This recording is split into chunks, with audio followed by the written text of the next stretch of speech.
আসসালামু আলাইকুম, সবাই কেমন আছেন? আশা করি ভালো আছেন। আমি অনেক ভালো আছি, আলহামদুলিল্লাহ। আজকে একটা বিষয়ে কথা বলবো, সেটা হচ্ছে আপনি ইতালিতে আসলে অনেকেই বলেন যে ভাই আমি অতি প্রথম কি কাজে জয়েন করব নাকি আমি ল্যাঙ্গুয়েজ শিখবো। তাহলে আমার পরামর্শ হচ্ছে আপনি প্রথম কমসে কম 6 মাস আপনি ইতালিয়ান ল্যাঙ্গুয়েজটা শিখেন। 6টা মাস আপনি ইতালিয়ান ল্যাঙ্গুয়েজ শিখেন, তখন দেখবেন চাকরি আপনি খুব ইজিলি করতে পারবেন আর ইজিলি চাকরি আপনি খুঁজে পাবেন। আপনি ধরেন একটা জায়গায় কাজে যাবেন, যদি আপনি কথাই না বলতে পারেন তাহলে আপনাকে কেউ কাজে নেবে না। ইতালিতে কাজে যাওয়ার জন্য দুইটা জিনিস সবচেয়ে বেশি গুরুত্বপূর্ণ।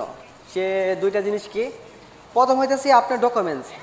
আপনাকে প্রথম চাবে ডকুমেন্টস আছে কিনা, দ্বিতীয়ত চাবে যে আপনি ইতালিয়ান ভাষা পারেন কিনা। আপনি যদি এই দুইটা শো করতে পারেন তাহলে আপনাকে কোনো জায়গা থেকে সহজে রিজেক্ট করবে না, চাকরি করার জন্য আপনাকে সুযোগ দেওয়া হবে। আর আপনি এই দুইটা যদি যে কোনো একটা না দিতে পারেন তাহলে এই ক্ষেত্রে আপনার চাকরি হবে না বললেই আপনার চলে।